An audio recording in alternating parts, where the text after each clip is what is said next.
Just see me. I'm gonna have a fan running, so I'm sitting here in all my craft mess. I am starting to come out of flare. I'm not swollen. If you caught one of my lives last week, I was really swollen and my jaw kept popping in and out of the socket. I'm still really swollen. But I went into flare. I've kind of been in a constant flare for like the last 6 weeks, last 5-6 weeks. But I went into a true horrible flare. And I had some really rough days in there. I'm just now starting to be able to sit up and do some stuff. I don't feel very well still. But I've got crap I've got to do. And I know everybody's like, we're so tired of you looking like death. Nothing helps at this point. I'm going to prove it to you. Y'all know I'm a nomad. So I keep all my makeup in bags because I'm constantly going back and forth. I'm fixing to show you why it doesn't matter what I do. That nothing helps me when I get sick like this. Just wait for it.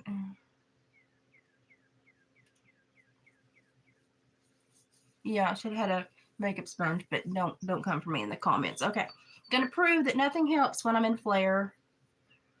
So there's foundation. All it does is make me look more translucent. Doesn't go with the bags or anything. Doesn't stop the bags. So I'm still kicking if anybody has been worried about me, but just gonna prove nothing helps when I'm in flare. Here's this, I don't know, is it Pia Louise dupe? I don't know. What is that crap? I don't know. I have high apple, so leave me alone. Don't come for me in the comments.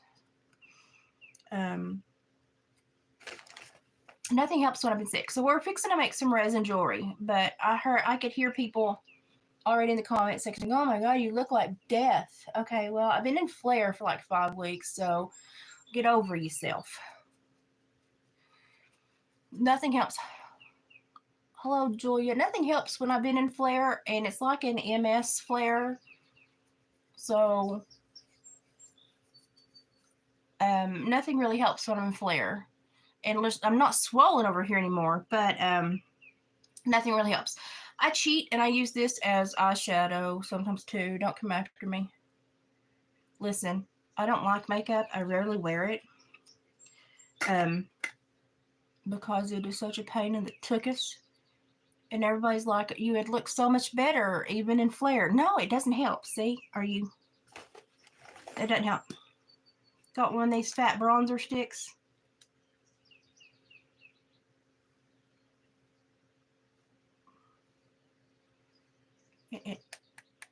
It doesn't help.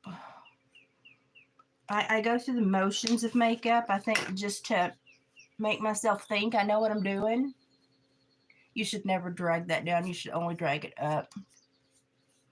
But I'm so pale, I kind of need all the color I can get right now. I'm so pale right now where I've been sick. So for everybody like, you'll do so much better if you put on makeup. It don't help. It doesn't at all. I will say a little bit of color on the lips doesn't hurt.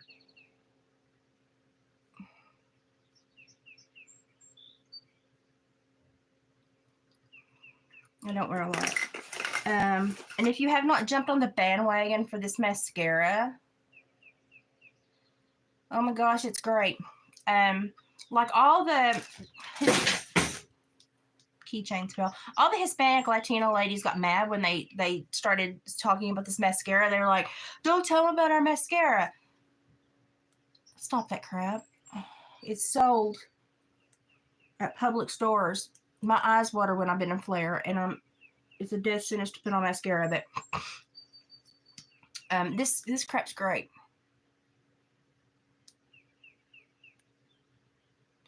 I couldn't do this yesterday because my depth perception was off. I dropped everything I touched yesterday.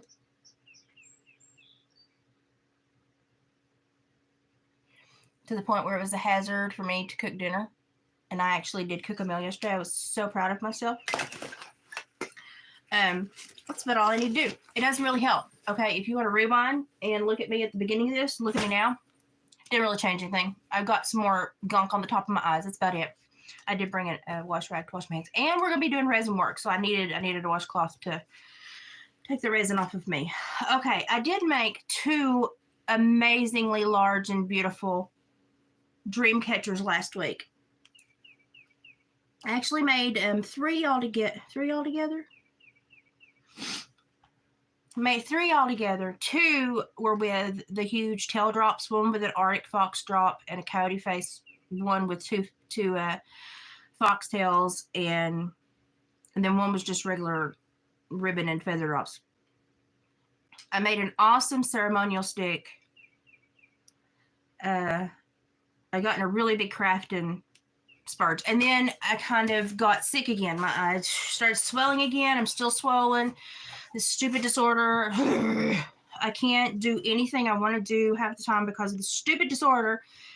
And so today, when I'm feeling halfway normal, then I've got to kick my butt and say, get in gear, because you've got crap to do.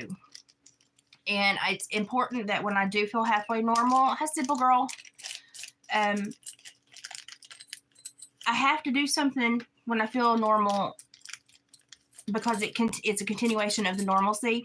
And if I'm coming out of flare and I just think about being in flare, I'll go back into flare. So it's very important for me to keep doing something that makes me feel normal. And I really need to plant the plants I started. I just don't know if my body can do that today. We'll see. I don't know if I'm going to get there today or not. I kind of was just taking care of me today after everything I've been through. And I went out and collected my teeth and bones. I know some of y'all don't understand me. Okay. My husband's a trapper tanner. And I make a lot of tooth and bone jewelry. And he was like, I'm not going to worry about putting these teeth back into these jaws. Some of them broke. You can use them in your arts. And I was like, cool beans. Cool beans. So I have some raccoon. And then I have some possum jaws. If you haven't never seen a possum jaw, they got an awful big canine to them. And then I got one little bobcat jaw in here. And I've got some more of those big possum fangs, which is awesome. And some of these really pretty molar teeth. So what we're going to do is we're going to do some resin work. I hate resin work, but it has to be done because, don't fall. Because most of the people that find my husband at this festival where he exhibits his craft stuff and his tanning and fur stuff and goes there, they're looking for like the bone jewelry and stuff along with the stuff that he makes. And so I'm like, okay, since he buys, I've got cotton mirror. Since he buys everything that I craft with, I try to, when I craft, make some stuff to go back to him to repay him for everything that he buys for me to craft with. So I try to do that. So I try to make a few nice things along the way. And I've been really sick, so it's been really difficult. But I need to get stuff done. So I've got these bracelet blanks. They're stainless. And they've just got a little lip on them. They allow the tooth to stick out so that I can put resin around it and get it in there, but they can still feel the tooth. And so what I'm doing, I've got 2, 4, 6, I've got 8 of those blanks here. We're going to do a couple at a time and resin them and put some bracelets together. And it's just something I need to do today to feel like I'm moving forward after being so flippin' sick. Also got some coral beads because I like to put turquoise on stuff. So when I put turquoise, I try to put coral. Hi, Ashley. So I do have some coral beads. I don't know. I may or may not put, I probably will put some in here somewhere just because I don't want them all to look the same. So the only thing I have been doing is like keeping my dishes done, keeping the bathroom clean, and keeping laundry done so that when I am well and I go back down the mountain, which my aunt's been there. So I've been stuck here. And I go back down the mountain, everything will be ready. So I've just kept laundry done and the necessities done here. And I've been like, I really do need to go back down the mountain to rest and to recuperate, because I've been stuck here for a while due to health, and then my aunt's health, and she's been up, had to visit, and so I've not been able to be down there. She's don't want to, she was had to recover from some medical stuff, and that bed is the medical bed. I don't want to move anybody to an uncomfortable room, and I certainly can't go up and down the basement stairs to the other room. And so I was like, well, I'm just kind of stuck at the moment. I didn't get to go to Easter dinner because I was still super sick. So today's my first day actually acting like a person again. It's kind of nice, I was real frustrated yesterday on the internet because everywhere I went, people were so upset about the news. Do you think that's why they do it? They do it. Hi, Margaret. They do all that to keep you upset. The first two I'm going to make, I'm going to save these for a different bracelet, but the first one I'm going to make, I think it's going to be this tooth. This is such a pretty tooth. Oh, it fits so perfect. Yeah, we're going to make that one first and another one. But, people are all on the internet going, oh my God, the news. It makes me so upset. Well, why do you think they do that?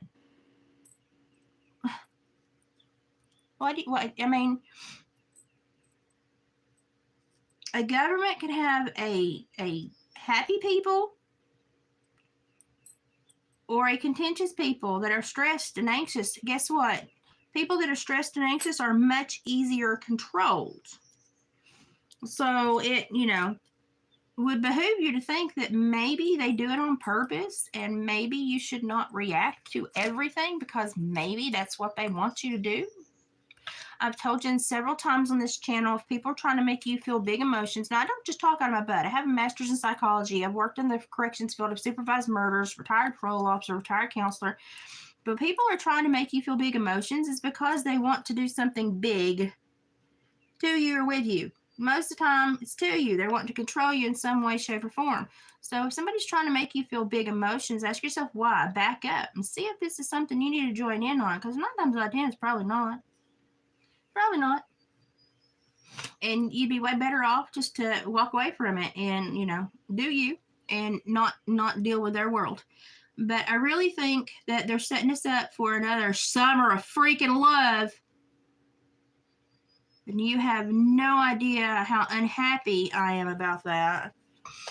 That was the year that my daughter should have had her best year in college, been able to enjoy a little bit of life, and they made it absolute heck for anyone that had to be in a city, and it ticked me off royally. But they kind of emotionally were trying to ruin a whole generation, and it really made me mad. And I'm not happy with the way things are going. I'm just not happy with the way things are going.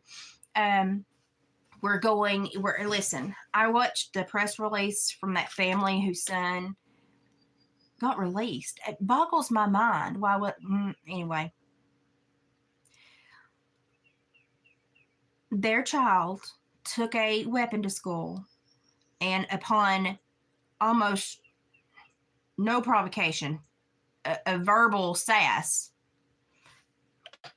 nothing really beyond that, decided to use that weapon, which resulted in the death of someone else. The school board, who has their zero tolerance policy that's written for God, Jesus, and everybody to read, says that bringing a weapon of any kind to school or bringing it to a school sporting function is a mandatory suspension for 1 year. So the school board tells the parents he's going to be suspended for 1 year. They're not having it. Okay, you're so mad because your son's fixing to get suspended for 1 year over a rule that y'all knew about was printed in black and white. Easy to read. You got to sign them papers every year when your baby goes to school. But you're not upset that your child took these behaviors and ended the life of someone else. They're trying to find justification. And so they're trying to make this all about something else. That's in black and white for everybody to read. I have known lots of people that have been suspended because I worked with juveniles, problem juveniles. I didn't see a preference between races. I just saw kids that broke the rules get suspended. They were all bad decision makers. That was the only thing they all shared. I never in my life would stand up and start to say this is about race or my child's marginalized. If my child had snuffed out the life of someone else, son, you on your own. You're going to have to stand up there and plead your own case because I didn't raise you like that. And to think that you would piss away someone's life because they said, get out of our tent, we're going to put hands on you, which I don't agree with. Don't little boys. Don't start these pissing contests. Don't do it. Don't do it. But he did put hands on you. And teenage boys, as soon as their little jewels drop, they got so much testosterone, they have to be little baby roosters. We expect a certain amount of stupidity from them. Bless their hearts. Hormones are horrible chemicals.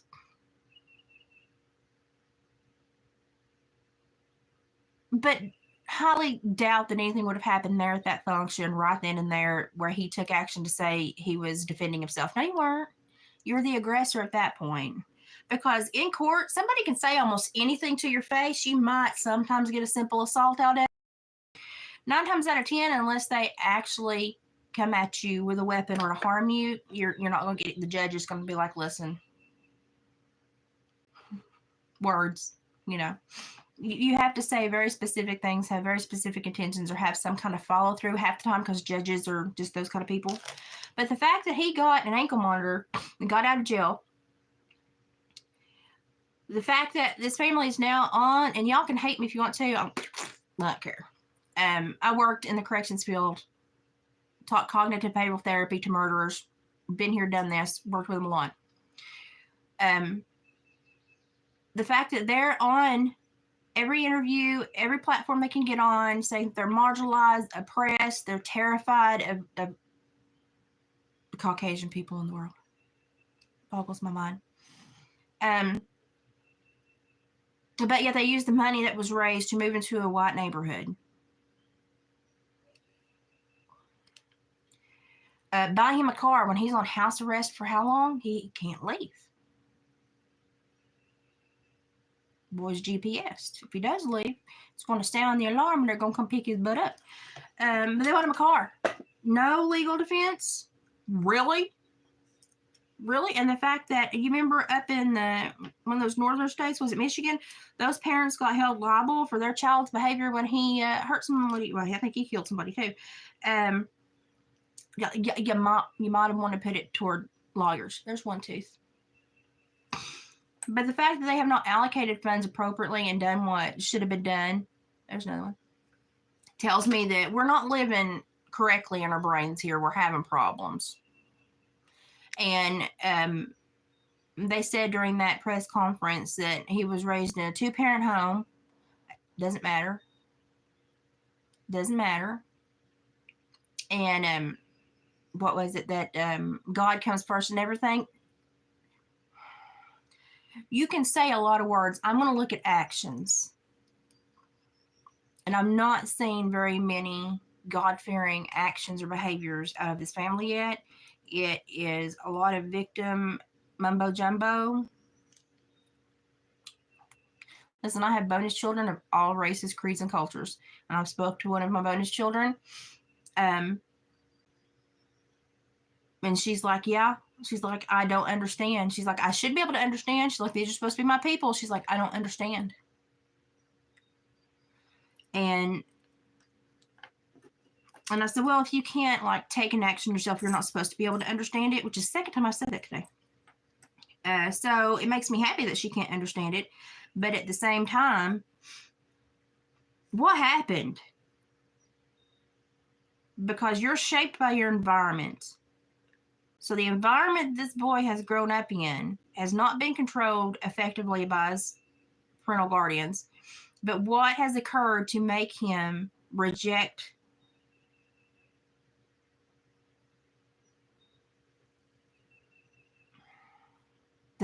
the preciousness of human life. There, you have to cross so many barriers in your brain and approve so many things that lead you down a very horrible trail. And so I don't think the parents did a very good job with him. I don't think they're doing a very good job now. I don't think they're being very good role models now. I think their lawyer is a flying sack of crap. And I think they're trying to set this up so that he will be found guilty. There's no way around this. Like,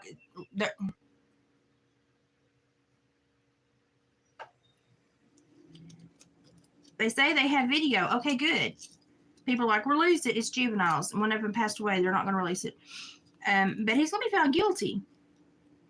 And there's, instead of setting up with their family, setting up support systems, therapists, putting that money where it needs to go, because this is going to probably be a long-term situation they have to deal with. They're blowing it on emotional purchases, stupid purchases, and they're going in front of all these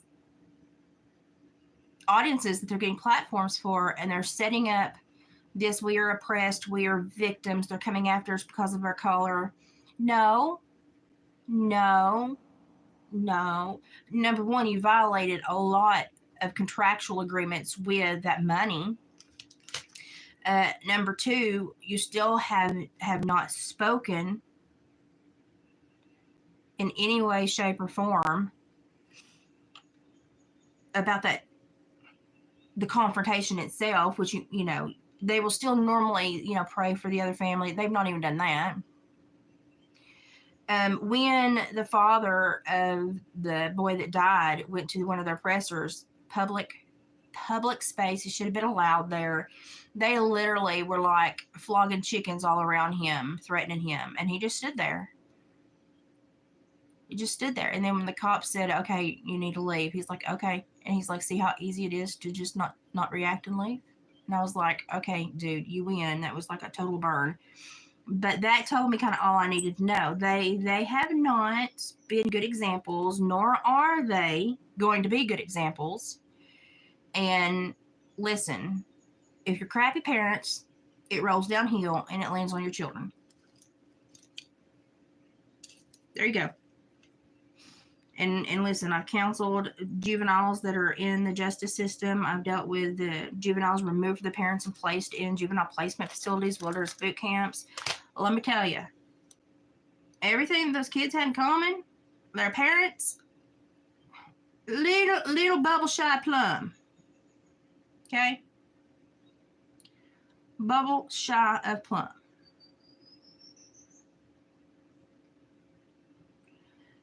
And I'm just not seeing any promising behaviors out of the family.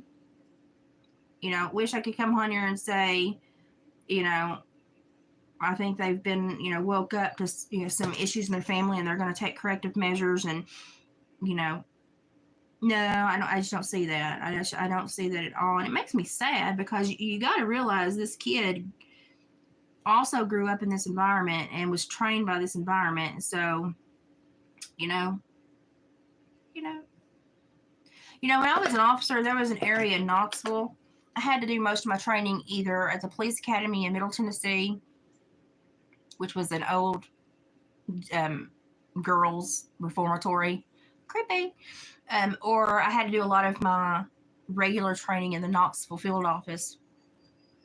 And we would get trained as soon as we were sworn in, and first day of work, first training, they would say, listen, when you come to the Knoxville field office, there are certain places you probably shouldn't stop to fill up your car with gas, to buy a drink, to get lunch.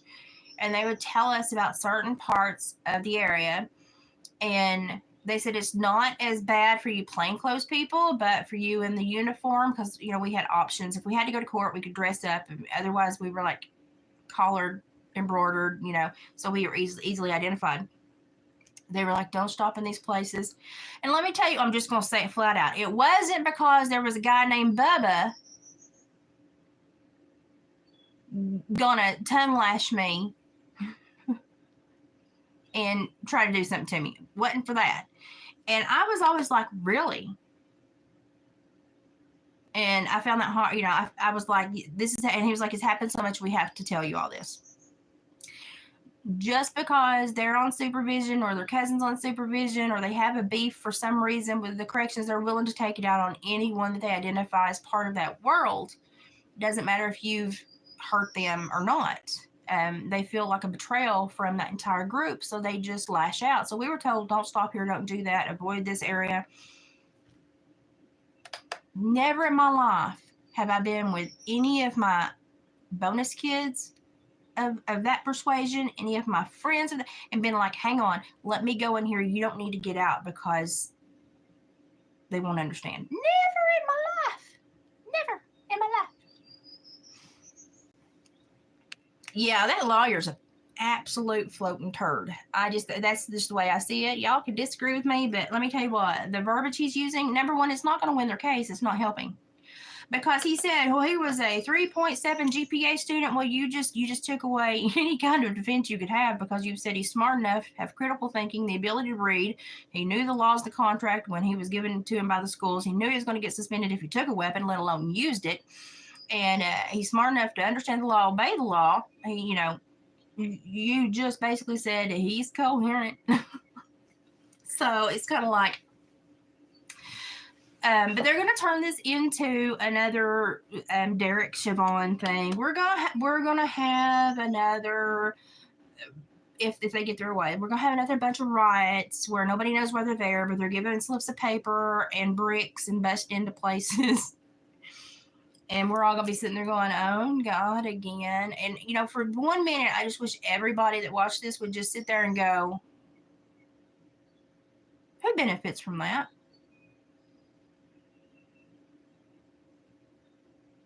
Because it's normally not you or I. It's normally even not even the people that take the action to stand up to the man.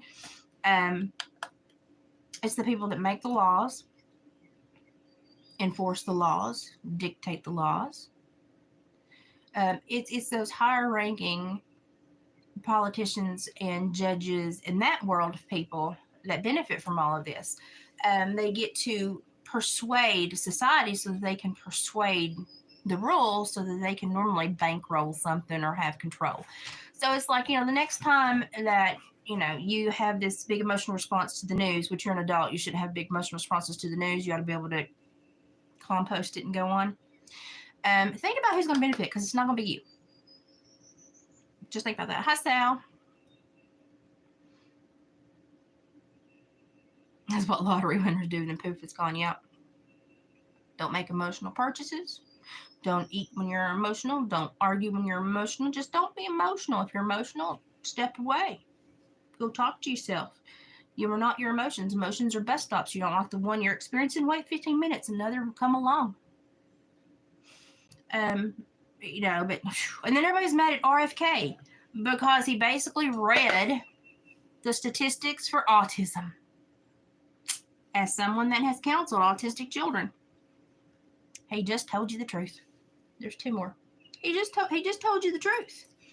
And no, you don't want to always hear the truth. And if you're a parent of one of those severely autistic children that are just socially crippled, basically, you don't want to hear that, but you need to, because it's up to you to set that child up for, I need to blend my crap on my nose. It's up to you to prepare that child for a way to live in society when you're no longer here to help them. So if you don't admit the parameters you're working with, that child's not going to have a life where they can actually function, learn to do anything on their own, have a support system. You really have to face the ugly truths when you're there. And listen, I used to take care of a level 6 severely autistic gentleman that actually used to be in an institution. He was so bad and he was so violent. Like, he was on one of those 60-minute undercover documentaries. It was sad. They basically kept him naked in a dog kennel, a cage, and gave him food on a pie pan, and shoved it under the fence because they couldn't trust him not to attack, which he almost broke my nose 3 times, almost broke my leg, attacked one of the other female workers. You constantly had to put them in holds because when you tip them off balance, their brain, they will just stop. So you had specific holes you had to put him in. It was a horrible job because on the days he was actually doing okay, you could see the innocence behind his eyes, and on the days he wanted to kill you, you saw none. And you had to go into work and know that you were his only resource in this community. He was level 6. He had to have 2 people with him at all times. You were his only resource in this community because the government had basically said, back to your county of origin. And these counties were not able to take care of these people. He wasn't really being taken care of in the institution either. But like, there are some really extreme cases out there that unless you have worked in the system, you just don't know. You just don't know. And I've had head scratchers when dealing with some people, been like, how are we supposed to help them? And yeah, there's some people out there that you don't know. You run across some people that you honestly do not know how you can help them. And it's sad, but programs and funding and resources only go so far. They only go so far. So nobody wants to, and oh, how dare you say that? What? Tell you what I actually witnessed in the system and what I had to deal with? Been there, done that, lived that life. But it's sad, and it's not pleasant to hear. But let me tell you what, his honesty is going to help those children and those people afflicted way more than your denial. So get over your beef. Somebody had to do it. I'm here going, let's figure this out, because literally it's like, what, 1 out of every 25 males in America? It's like 1 out of every 36 to 44 kids in America is autistic. We need to figure this out. We need to know. If I had a severely autistic child, which I've taken care of so many people that have it and counseled so many, I kind of feel like I have. If I had a way to help them, even if it was like the most horrible truth I had to face and hurt me, I would do anything to help them. I would face any ugly anything to help them. Not seeing that from other people, though, are we? So all this talk, when you're in defense mode, you're not helping anyone. You're not helping anyone. Get out of defense mode. Look at your kid. Get out of your feels. Okay, now let's do something to help that kid. It takes wisdom, truth, honesty, and some really harsh knowledge to set your baby up for success. So stop being mad at the people that are trying to. And hello, these were the truths before RFK came into his role. They'll be the truth after he's out of that role. It's just the way, it's just the truth. It's just the truth. Just go look up statistics. There you go. Go look up stats on autistic individuals. Do it by race. You can do it by nation. You can do it by age bracket. You can do it by socioeconomic status. Let me tell you what, it pretty much is blatant across the board ever since we basically industrialized and, took over the world. It's just been getting worse. And there has to be a causation, a causal. Oh, I got a bubble. Got to be a causal finding that we can use to help get this puzzle fixed. So I'm already tired. I've just been talking. I'm already tired, y'all. Oh my God.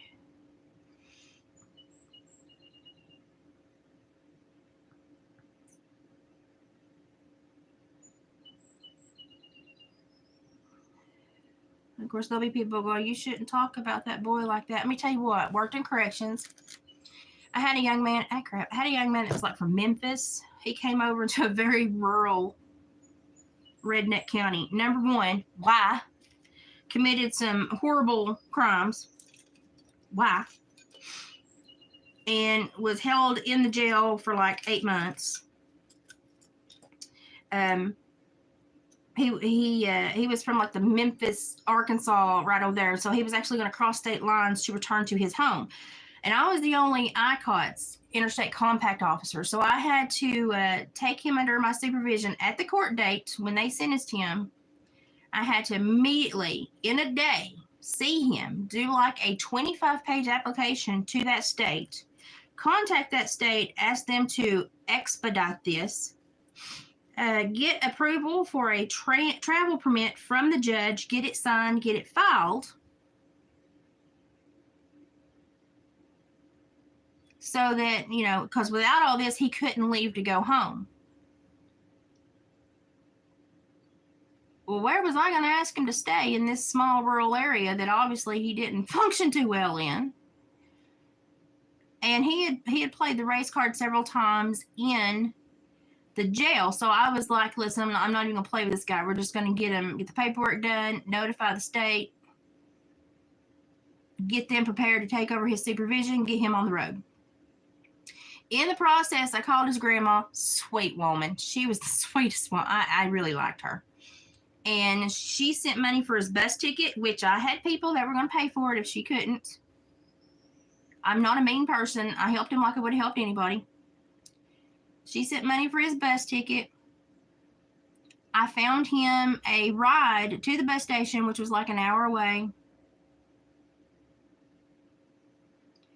He had no qualms with me as I was sitting there helping him get back home.